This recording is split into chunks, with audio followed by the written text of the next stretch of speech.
Good evening students, मैं अश्विनी कुमार पांडे। स्वागत है आप लोगों का स्टडी पॉइंट के इस ऑनलाइन क्लास सीरीज में। पिछले वीडियो में हमने आप लोगों को इकाई सेल के बारे में पढ़ाया था, ठीक है। तो एक बार छोटा सा रिवीजन करते हैं, बस 1 मिनट का रिकैप। हमने क्या बताया था कि मान लेते हैं कि आपके घर में किसी का बर्थडे है और ये आपका बर्थडे केक है, ठीक है। तो बर्थडे केक को कट कैसे करते हैं? पहले इस तरह से लाइनिंग करते हैं, फिर इस तरह लाइनिंग करते हैं, इस तरह से कट किया जाता है। तो अगर हम इस बर्थडे केक को मान लें कि ये क्रिस्टल है, यदि हम बर्थडे केक को क्रिस्टल मान लेते हैं, तो बर्थडे केक का एक छोटा सा जो टुकड़ा आता है ना, उस छोटे से टुकड़े को हम लोग कहते हैं इकाई सेल, ठीक है। यानी जिस तरह एक केक का छोटा सा टुकड़ा होता है, उसी तरह क्रिस्टल का एक छोटा सा इकाई सेल होता है। यानी हम कह सकते हैं कि किसी एक क्रिस्टल में बहुत सारे इकाई सेल होते हैं, या बहुत सारे इकाई सेल को जब हम मिला देंगे तो एक क्रिस्टल का निर्माण हो जाएगा, ठीक है। इकाई सेल कितने प्रकार के होते हैं? 3 प्रकार के होते हैं, ये हम पढ़ा चुके थे। सिंपल यूनिट सेल यानी सरल इकाई सेल, बीसीसी यानी बॉडी सेंटर्ड सेल, पिंड केंद्रित सेल, और एफसीसी यानी कि फेस सेंटर्ड सेल, फलक केंद्रित सेल। 3 प्रकार के होते हैं। और तीनों में परमाणुओं की संख्या कितनी होती है, ये भी हम पढ़ा चुके थे कि सरल इकाई सेल में परमाणु संख्या 1 होती है, बीसीसी में परमाणु संख्या 2 होती है, और एफसीसी में 4 होती है। किस तरह आया था वो भी हो चुका था, और इसका डिफिनेशन क्या होता है वो भी हम पढ़ा चुके थे। डिफिनेशन क्या था कि वैसा इकाई सेल, सपोज कि इकाई सेल है, तो वैसा इकाई सेल जिसके सिर्फ जालक बिंदुओं पर एक एक कण हो, उसे हम सरल इकाई सेल कहते हैं, ठीक है। वैसा इकाई सेल जिसके जालक बिंदुओं के अलावा, यानी जितने किनारे हैं सब पर तो एक कण होगा ही, लेकिन उसके अलावा ठीक बीच में भी एक कण हो, तो इसे हम पिंड केंद्रित सेल कहते हैं। और वैसा इकाई सेल जिसके जालक बिंदुओं के अलावा सभी फलकों के बीच में एक एक कण हो, उसे हम फलक केंद्रित सेल कहते हैं। तो ये हमारा बेसिक डिफिनेशन था, जो कि हम पिछली वीडियो में पढ़ा चुके थे, ठीक है। तो आज भी हम बात करेंगे इकाई सेल के ऊपर, लेकिन इकाई सेल के और भी कुछ प्रॉपर्टीज होते हैं, उसके ऊपर हम बात करेंगे, ठीक है। ये हमारा डिवीजन था जो हम पिछली वीडियो में क्लियर कर चुके थे, ठीक है। तो आज की इस वीडियो में हमारा हेडिंग होगा गोले की त्रिज्या और घन के किनारे में संबंध। किनारे में संबंध, ये हमारा आज का टॉपिक होगा, यानी कि relation in side of cube and radius of sphere, ये हमारा आज का टॉपिक होगा। दोस्तों, आशा करते हैं कि हिंदी मीडियम में साइंस पढ़ाने के लिए आप लोग के लिए एक अच्छा सा प्लेटफॉर्म है, ये अच्छे से एंजॉय करें। हालांकि हमारा जो कैप्शन होता है वो भी यही रहता है कि enjoy chemistry with Pandey sir, इसलिए हम दिया करते हैं। तो जो हमारा टॉपिक है वो है गोले की त्रिज्या और घन के किनारे में संबंध, relation in side of cube and radius of sphere, ठीक है। तो सबसे पहले हम बात करेंगे सरल इकाई सेल में, ठीक है। सरल इकाई सेल में, यानी कि इन simple unit cell, simple unit cell में गोले की त्रिज्या और घन के किनारे में क्या संबंध होता है, इसके बारे में पढ़ेंगे, ठीक है। तो देखिए, सबसे पहले सरल इकाई सेल का परिभाषा क्या है। सरल इकाई सेल का परिभाषा है कि वैसा इकाई सेल जिसके सभी किनारों पर, यानी कि सभी जालक बिंदुओं पर एक एक कण उपस्थित हो, उसे हम सरल इकाई सेल कहते हैं। यह है सरल इकाई सेल का परिभाषा कि वैसा इकाई सेल जिसके सभी किनारों पर एक एक कण उपस्थित हो, उसे हम सरल इकाई सेल कहते हैं, ठीक है। अच्छा, अगला बात क्या है कि अगर ये घन है, हालांकि घन तो है ही, तो अगर ये घन है तो घन में जितनी भी भुजा होती है सबका क्या होती है, बराबर होती है। तो यदि हम किसी एक साइड को ए मान लेते हैं तो सभी साइड क्या हो जाएंगे, ए हो जाएंगे। सपोज ये ए से लेकर बी है, सी से लेकर डी है, ई से लेकर एफ है, और जी से लेकर एच है। तो साइड ए बी क्या हो जाएगा, घन का भुजा। सी डी क्या हो जाएगा, घन का भुजा। ई एफ क्या हो जाएगा, घन का भुजा है। जी एच क्या है, वो भी घन का भुजा है। अच्छा, ए ई क्या है, वो भी घन का भुजा है। उसके बाद बी डी क्या है, वो भी घन का भुजा है। उसके बाद सी जी क्या है, घन का भुजा है।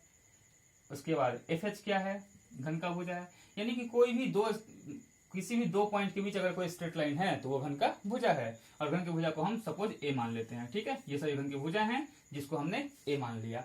हम अब अपने लोग को बहुत बेसिक काम करना है, और बेसिक काम क्या करना है कि किसी भी एक भुजा पर, यानी दो बिंदुओं के बीच, दो जालक बिंदुओं के बीच जो डॉट है ना, उस डॉट को केंद्र मानकर गोला बना लेना है। तो सपोज अपने पास एक केंद्र यहाँ है, एक केंद्र यहाँ है, तो इस केंद्र से एक गोला बनेगा और इस केंद्र से भी एक गोला बनेगा, यानी एक गोला कुछ इस तरह और एक गोला कुछ इस तरह, दो गोला बन गया। तो अगर ये गोला है तो गोला में केंद्र से यहाँ तक का दूरी क्या कहलाएगा, त्रिज्या कहलाएगा। यहाँ से यहाँ तक का दूरी क्या कहलाएगा, त्रिज्या कहलाएगा ना। पॉइंट ए था पहले और बी था, ठीक है। तो देखिए अगर हम घन की दृष्टि से देखते हैं तो घन की दृष्टि से ए बी क्या है, घन की दृष्टि से ए बी क्या है, घन का एक भुजा है। और अगर हम गोला की दृष्टि से देखते हैं, अगर हम गोले की दृष्टि से देखें तो गोले की दृष्टि में से ए बी क्या है, ए बी क्या है, एक आर और दो आर यानी 2r के बराबर है, यानी ए बी क्या है, 2r के बराबर है। किसकी दृष्टि से, गोले की दृष्टि से। और घन की दृष्टि से क्या है, ए है, यानी कि घन में वो भुजा है, गोले में दो त्रिज्या के बराबर है। तो हम कह सकते हैं कि एक भुजा घन का जो होता है वो गोले के दो त्रिज्याओं के बराबर है, यानी r बराबर a/2। ये हमारा रिलेशन हुआ किसमें, सरल इकाई सेल में। यानी हम कह सकते हैं कि सरल इकाई सेल में गोले की त्रिज्या और घन के किनारे के बीच संबंध क्या है कि गोले की त्रिज्या बराबर घन का किनारा बटा 2, यानी कि घन के किनारे के आधे के बराबर गोले की त्रिज्या होती है। तो ये हमारा रिलेशन रहा किसमें, सरल इकाई सेल में, ठीक है। यानी कि हम यहाँ लिख लेते हैं कि सरल इकाई सेल में परमाणु की संख्या कितनी आई थी, परमाणु की संख्या हुई थी 1 और रिलेशन क्या रहा, रिलेशन रहा r बराबर a/2, ठीक है। तो ये हमारा सरल इकाई सेल कंप्लीट हुआ। अब हम बात करेंगे सरल इकाई सेल के बाद दूसरा सेल, यानी कि कौन सा, पिंड केंद्रित cell, BCC, body centred cell के बारे में, ठीक है। तो अब हम बात करेंगे दूसरा इकाई सेल यानी कि पिंड केंद्रित सेल, ठीक है, यानी कि इन बीसीसी, ठीक है। देखिए बीसीसी के बारे में क्या बात करते हैं। बीसीसी का परिभाषा क्या होता है, सबसे पहले परिभाषा तो ये होता है कि वैसा इकाई सेल जिसके सभी किनारों के अलावा ठीक बीच में भी एक कण उपस्थित हो। तो सबसे पहले जितने किनारे हैं सभी किनारों पर एक एक कण तो दे ही दीजिए, और इसके अलावा ठीक बीच में भी एक कण दे दिया जाएगा। सपोज यहाँ पे एक कण है, ठीक है, दे दिए। तो अगर हम इस कण की चर्चा करें तो ध्यान से देखिएगा, इस बिंदु को केंद्र मानकर एक गोला, इसको केंद्र मानकर दूसरा गोला, इसको केंद्र मानकर तीसरा गोला, यानी यहाँ से एक गोला, यहाँ से एक गोला, यानी कुछ ऐसा गोला एक होगा, ये दूसरा गोला होगा और ये क्या होगा, तीसरा गोला होगा, तीन तीन गोला, ठीक है। ये पॉइंट ए है, B C D E F G and H, ठीक है। तो यहाँ से यहाँ कितना त्रिज्या, एक त्रिज्या, ठीक है। यहाँ से यहाँ दूसरा त्रिज्या, यहाँ से यहाँ तीसरा त्रिज्या और यहाँ से यहाँ चौथा त्रिज्या, यानी पॉइंट सी से लेकर एफ तक में कितनी त्रिज्याएं हो गई, 4 त्रिज्याएं, ठीक है। यानी हम यहाँ लिख लेते हैं कि सी से एफ तक में हो गया 4 त्रिज्या ड्यू टू गोला, स्फीयर, ठीक है। स्फीयर के दृष्टिकोण से सी से लेकर एफ तक में 4 त्रिज्याएं आई है। अब हम बात करेंगे किसकी, अब बात करेंगे घन के दृष्टिकोण से, ठीक है। तो घन के दृष्टिकोण से सी एफ का वैल्यू क्या होगा वो हम लोग को निकालना है, ठीक है। तो निकालने के लिए क्या करते हैं ना कि एक पॉइंट हम यहाँ से यहाँ मान लेते हैं, ठीक है, ये एक पॉइंट मान लिए, क्योंकि ये भी एक घन का भुजा है, ये भी घन का भुजा है। ध्यान रखिएगा कि घन का कोई भी दो भुजा, सपोज कि ये तो घनाभ है ऐसे, लेकिन देखिएगा कि घन का एक ये भुजा और एक ये भुजा, दो भुजाओं के बीच का एंगल क्या होता है, 90 डिग्री। हालांकि देखने में ये तिरछा लगता होगा, जब देखेंगे तो थोड़ा सा एंगल तिरछा दिखेगा, क्योंकि 2D में 3D जो दिखाते हैं तो ऐसा होता है, लेकिन किसी भी घन में या घनाभ में दो भुजाओं के बीच का कोण हमेशा 90 डिग्री होता है। यानी कि घन का एक ये भुजा है, एक ये भुजा है, तो ये कोण क्या हो रहा होगा, ये कोण रहा होगा 90 डिग्री, जो हमको दिखता नहीं है लेकिन 90 डिग्री है। तो अगर हम इसमें पाइथागोरस फॉर्मूला यूज करते हैं तो ये हमारा 90 डिग्री एंगल बन रहा है, तो कोई एक लंब होगा, कोई एक आधार होगा, और ये तो क्या होगा, कर्ण होगा, यानी कि बड़ा साइड।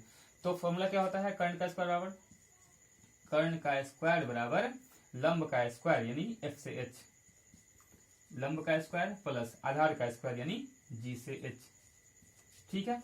तो जी एफ का स्क्वायर तो पता नहीं है अपने लोग को, एफ एच क्या है, एफ एच घन का एक भुजा है यानी ए स्क्वायर, जी एच क्या है, घन का एक भुजा है यानी कि ए स्क्वायर, यानी जी से लेकर एफ तक का जो स्क्वायर है वो कितना हो गया, 2a स्क्वायर के बराबर हो गया, जी एफ स्क्वायर, ठीक है।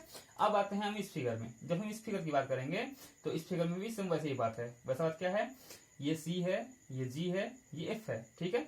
तो इसमें अगर हम पाइथागोरस यूज करते हैं तो इसमें क्या हो जाएगा, इसमें हो जाएगा, ये सी है ना, सी एफ का स्क्वायर, यानी इसमें हो जाएगा सी एफ का स्क्वायर बराबर सी एफ का स्क्वायर बराबर जी एफ का स्क्वायर प्लस सी जी का square according to Pythagoras theorem. ये कर्ण, लंब, आधार, ठीक है, यूज कर लेते हैं।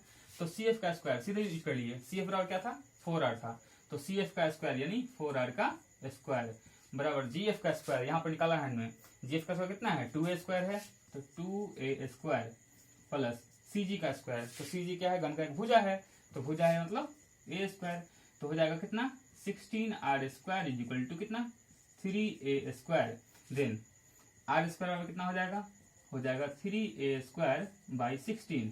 देन r बराबर क्या हो जाएगा under root 3a square by 16, तो 3 तो अंदर ही रह जाएगा, ठीक है, a स्क्वायर का एक a बाहर और 16 का 4 बाहर, यानी यहाँ रिलेशन क्या आ गया, रिलेशन आ गया r बराबर अंडर रूट 3/4a। ये हमारा रिलेशन है किसमें, पिंड केंद्रित सेल में। तो पिंड केंद्रित सेल में गोले की त्रिज्या और घन के किनारे के संबंध क्या होता है, r बराबर अंडर रूट 3/4a के बराबर, ठीक है। तो यदि हम बात करेंगे बीसीसी का, तो बीसीसी में परमाणु की संख्या दो आई थी और इसमें रिलेशन क्या आ गया, r बराबर अंडर रूट 3/4a के बराबर, ठीक है। तो ये हमारा बीसीसी कंप्लीट हुआ, ठीक है। फिगर थोड़ा सा कॉम्प्लिकेटेड है लेकिन कोई दिक्कत नहीं है, आराम से समझ सकते हैं, एक और दो बार देखेंगे अच्छे समझ में आ जाएगा, ठीक है। अब हम बात करेंगे तीसरे सेल के बारे में, यानी कि फलक केंद्रित सेल एफसीसी के बारे में। ये हमारा तीसरा सेल होगा।